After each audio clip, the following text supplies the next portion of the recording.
Hello, ladies, and welcome to season 2 of LOL Living Out Loud. So nothing's changed. Grab your lady, that means your girls. Grab yourself a drink and a journal. You're going to need a pen. And come on in to LOL Living Out Loud.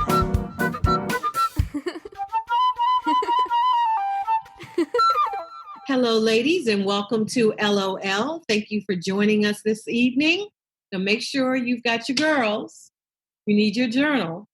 You need a drink for tonight. I'm drinking coffee. Get what you want. You're going to need a pen for that journal. And let's get started. Tonight, we are dealing with the topic of shame. And as you know, this season is about the makings of you. It's titled The Makings of You. So it's everything that makes us what we are, the good, the bad, the ugly, the private, all of that makes us what we are. And the question that would be on the table is, do you know who you are? And do you know what stops you from being the best that you can be? And one of those things would be shame, which is what we're dealing with this evening. I'm going to give you the definition of shame before I share with you a Super Soul Sunday OWN Network video where she is talking to Dr. Brene Brown about the issue of shame. The video is called Shame is Lethal. So, how do we define shame? It is the intensely painful feeling that we are unworthy of love and belonging. Well, how do we get there? Shame can happen in an instant. It could be triggered by an event. It could be triggered by a lifetime of things happening slowly, by a dripping rock. It could happen by being raped, by divorce, by feeling unloved as a child, by being to this or not enough that, just by negative things that happen to you as you grow up. Or you could grow up fine and something terrible happened to you as you're older and you feel shame. I'm going to let this tape play because there is a difference between shame and guilt. And it's important that we get that as we have this conversation tonight. So here we go, lady. So, first of all, let's just talk about shame. You studied it. I did. Not many people have studied it. No, in fact, I wanted to study it, and a lot of people said, no, don't study it, don't study it. And then I was kind of a rebel rouser, a little hellraiser. And so I thought, oh, no, then I'm going to study it definitely if I shouldn't study it. And I go to the stacks at the library at our college, and the first article I pull says the decision to study shame has been the death of many academic careers. Oh, my goodness. I was like, student loans, death of the career. I'm like, oh, my God. Wow. Yeah. You know why? Why? Nobody wants to talk about it. Yes. We have a visceral reaction to the word shame. So you say that if you're like on an airplane and somebody say, oh, what do you do? And you say, I study shame, people, they literally turn the other way. I have answers based on whether I want to chat or not. Yes. And the answer. I study courage. Oh, yeah. I study shame. Oh, these angry birds are fantastic, aren't they? And that's it. Wrap it up. Yeah. No, the 1, 2, 3 is about shame. We all have it. It's the most human, primitive emotion that we experience. How do you define it? The intensely painful feeling that we are unworthy of love and belonging. And does it occur after a particular incident, or does it occur over, many life experiences? Both. It could happen in an instant. There are specific memories that we can recall that can bring up shame for us. But there are also very insidious, quiet messages that we just marinate in over a lifetime. This is what I've always known about and tried to get across to people. And don't think I was successful at it, really, in the 25 years of the Oprah show. The thing about abuse, and particularly sexual abuse, most people think it's about the sex. It's really about the shame that occurs after the sex. And it's keeping it the secret. And we're only as liberated as our secrets. And the secret creates the shame, and you end up feeling like you're a bad person. And it's the shame that damages your life. The actual act itself, people can get over that, but it's the shame that you carry with it. There is no question in my mind. No question about that. That's just truth. That's like God truth. Yeah. I think shame is lethal. I think shame is deadly. And I think we are swimming in it deep. Do people recognize it No. though? I think people don't recognize So people it. have one or two reactions when I say shame. They Yeah. say, I don't know what you're talking about, but that has nothing to do with me. Yep. I know exactly what you're talking about, and I'm not talking about that. But here's the bottom line with shame. The less you talk about it, the more you got it. Shame needs three things to grow exponentially in our lives: secrecy, silence, and judgment. Yeah. So you put shame in a petri dish, Yeah. and you douse it with a little secrecy, a little silence, and a little judgment. It grows exponentially. It will creep into every corner and crevice of your life. And shape all of your Shape everything. Shape everything. The way you think, the Yeah. way you think about yourself, the way you think about other people, the way Everything. you interact with other people, what you do, the choices you make, who you marry, who you do, all of it. Yeah. You put the same amount of shame in a petri dish and you douse it with empathy. Mm-hmm. You've created an environment that is hostile to shame. Oh. Shame cannot survive being spoken. It cannot survive empathy. So if I call you, if something really shaming happens to me, and you talk about it, and I call you and I say, oh God, Oprah, it's Brene, you're not going to believe what happened. I'm in such deep shame. And you say, what's going on? And I tell you, and you express empathy. yes, Shame can't survive it. Shame depends on me buying in to the belief that I'm alone. Mm. You know, I have a good friend, Robert Hilliker, who I work with, and he's a therapist, and he always says, hey, keep the shadow up here because it can only take you down from behind. Whoa, that's good. Yeah. Well,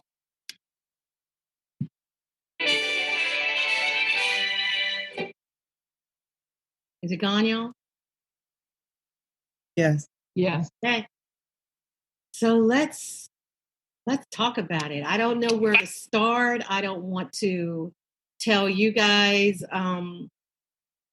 where to start. I can start. You can start. What? Ooh, let me start. Let me start. Go ahead, girlie. Dr. Valerie. First of all, hi everyone. My name is Regina Clay. Dr. Valerie knows me. I wrote a book called Thriving with Our Scars. And my book was all about shame. And until I was able to deal with this shame over my lifetime, was I able to write the book, publish the book with no fear or shame, right? And let me just say this, Dr. Valerie knows this very well. After I had written the book, after it was done, it was published. And I let my mother read a draft copy, but it was really done. She read the introduction and she was like, well, can you write this over? I don't think you should say it that way, right? Because one of the things that I know very clearly, one of the things my parents love me dearly. And my mother was like, it was protection. It was, trying to protect me. And I was like, no, I can't write it over, Mom. I said, because it's part of my healing, right? And I think that that's very, very important.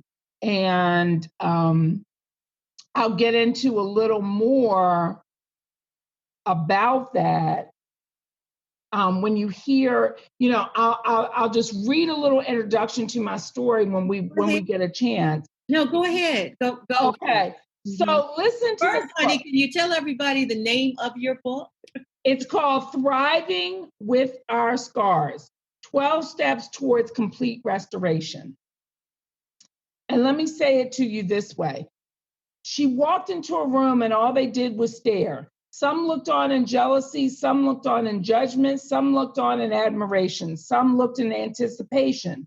But the unfortunate truth was that as many as there were that looked at her, they still couldn't see her. No one had a genuine idea of who she was. A woman, a daughter, a sister and mother, a college graduate, an entrepreneur, a public figure, a political activist, a coach, a female pastor, a sister in 2 national organizations. All of these titles are admirable, and each one has its own dynamic. In fact, you can picture a specific type of person with each title. But what if those titles held other titles within them, ones that weren't so welcomed and desired? Can you picture any of the previously mentioned titles coupled with ones like ex-wife, ex-inmate, ex-addict? Yes, these titles once accompanied the others. Some did so simultaneously. She is I, and I am she. My name is Regina Clay, and I have embodied each and every one of those titles, among others, and sometime or another. What's even crazier is that I was able to hide some of the not so pretty titles. Throughout my lifetime, there have been and will be many who see me and have no idea what it takes to be me. I'm not lucky, I'm loved. I'm not lucky, I'm blessed. I'm not lucky, I'm simply thriving with my scars. Because you see, a scar is a mark left by a healed wound. Mm. So shame is a wound, a scar, many times that people have. I mean, as Dr. Brown was talking, I was like, the chills were bubbling up in me because I was like, it's just so true. It's lethal. Shame is lethal.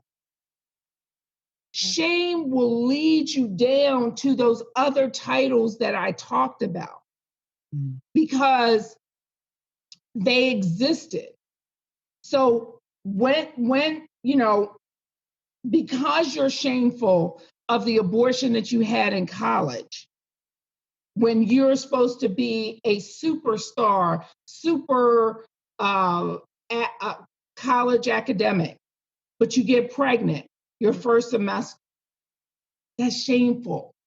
And when you have to have that abortion and you get rid of that child that you never knew or loved, you have some shame about that. But you also have some shame about getting pregnant in your first year in college. So you gotta, quote unquote, cover it up. In other words, I'm not saying that, but you know what I mean? You live in that. And so, I mean, first of all, Dr. Val, I just thank you for having me on here because I've got questions, girl. I've got questions. Okay, go ahead.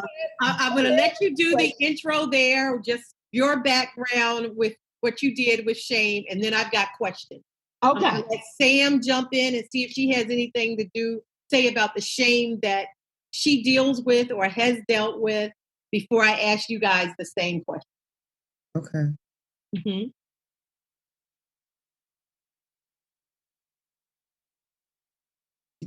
Should I go? Go ahead, honey. The LOL is listening. Okay. Live out loud. I'm Sam. How's everybody doing? Oh, that's Sam's phone ringing. LOL. Sorry. Live out loud. We're not going to edit that out. So, it's crazy because as a grown woman, an adult, we carry so much baggage with us. And a lot of times I don't think that we would put it in a category of shame. But the secret part, the not telling, the silence, the judgment that we feel as we go through life, the things that we are expected to accomplish, and we fall short or something happens or life happens, can create shame in your life. Me, as a little girl, being molested as a little girl, it was shameful to me And I didn't tell anybody. Now, as a 7, 8, 9-year-old child, trying to protect the person that's molesting you in fear that somebody would kill him.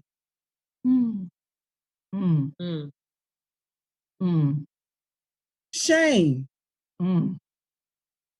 You didn't. I think women today, depending on where they are in life, any walk in life, feel some type of shame.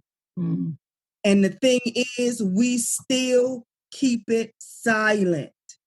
We still believe that we're the only ones going through that. Coming up, I'm a dark-skinned woman. I had to fight my way through that too. Dark was never in. And it made me feel unloved, unwanted. If we were in a room when I was young and it could have been different shades of people, I will always think that I would be the last one picked if anybody ever picked me for anything. Based on the color of my skin. And from our own people. From our own people. Hold that, because I just have to jump right in. Go ahead, girl. Because Sam, as the light-skinned girl, I went through the same thing. And sometimes because people would make assumptions like, oh, she thinks she all that. Yeah. She thinks she all that. She thinks she cute. She thinks I was like, okay, but y'all don't know what I've gone through, what I've been through. Yeah, I believe that. Yeah. So it's the other side too. But go ahead, Dr. Valerie, because I could. Yeah, we can go on and on. But I remember even in high school, the pretty girls used to get beat up on. Woo, yes, Lord. It was one girl, she had the pretty girls buying her gifts every holiday. Ooh, Jesus. So I totally understand. See, but by then I had become a fighter. Sam will hurt you. So people feared me by then. Okay, Sam. But what it did, and Valerie knows this as well, that it made me fight in every aspect of my life. I am known as the fighter. I've calmed down a lot because that comes with age and hopefully wisdom and Jesus. But I fight for everything. Everything. I think it was so bad, I have 2 young men, and even when they were in high school, they didn't tell me anything. It's some things that I'm learning right now. And they 25 and 28. Because they knew I would take it to the next level by any means necessary. Wow. So I'm going to ask you guys 2 questions, and I don't want LOL to think she's talking about living out loud, so she never does. So let me just share, we couldn't possibly do all our shame in one night, right? Right. We need a year just to deal with the topic of shame. Right. So I'll just say that my first idea where I thought I wasn't good enough happened in a weird way. I was molested by my uncle. I was almost 5 and he was 17. And fortunately, I had a mom that gave me a bath every night, and she taught me words like the proper words, vagina, penis. And she got to bathing me, and I said I was sore. And she asked me, well, what happened? Did you hurt yourself? And I told her that my uncle attempted to put his penis inside of my vagina. I remember how calm my mother was. I remember all of that. She was super calm, bathed me up. She told my father, adults sometimes think children aren't listening. My father left the house. I know that. And now I know where he went to, his mother's house where my uncle was.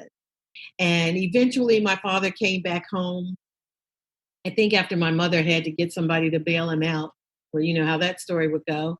And I remember hearing what my grandmother, my father's mother, had to say, whom I never had a relationship with because she was bat crazy. And that was that I didn't understand all the words, but I seduced my uncle, that I was demonic. I did not understand demonic. I did not understand seduce, but I could understand the tone, which meant that I did something wrong that contributed to what happened. And it wasn't until, I'm going to say it, honestly, probably the last 7 years of my life that I can speak to how that molestation, attempted rape, influenced and impacted my sexual behavior, my choices. Because that can make you promiscuous, right? It can certainly make you make bad sex choices because of all kinds of stuff. And that was my one thing that led me down a snowball roll into a relationship with who would later become my husband, who I met at 15, who was physically abusive at least till I was 18 years old when we got together at 15 and I married him. And growth has allowed me to be able to say that out loud, that I actually married a man who was abusing me before we got married. Yes, he was on drugs and the alcohol, all of that. I married him anyway. And I married into an abusive relationship. I can't tell you how ashamed I was. And I said I would never do that again. And I did the work and I grew, and I would get divorced from this man after 10 months. Ashamed. 10 months. I actually wondered, should I mail the wedding gifts back? Y'all, footnote, the wedding gifts are in the attic in the gift box from 1990. Ooh, 9 years later, I would marry again. And who knew that I would marry a man that when I come home after we're married, he's sitting downstairs in full drag? Who knew? For 6.5 years, I stayed in that because 2 divorces, and you're in ministry, Regina, you can relate. Come on. How about 3? There was so much shame. And who would believe that I didn't know that this man who is now a woman, that all of that was his truth? Right. Who would believe? I had to keep that a secret. I had to stay in that 6.5 years, basically with a man that didn't even want to touch me. Right. Yeah. Shame. So here's the question I've got to throw out to both of you. Take your turns, answer it. What has that shame interfered with in your life? What did it stop you from going after or doing that you should have done? And it could be too late for you to do now. You missed the opportunity because of shame. And answer this any way you want. Now that you realize and can process some of that shame, what has that shame catapulted you into? How has God used that test, that horrible sense of shame, to turn it into something else for you? Take either question you want, whichever one you deal with.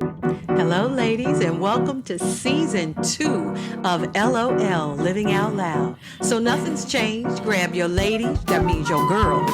Grab yourself a drink and a journal. You're going to need a pen. And come on in to LOL, Living Out Loud.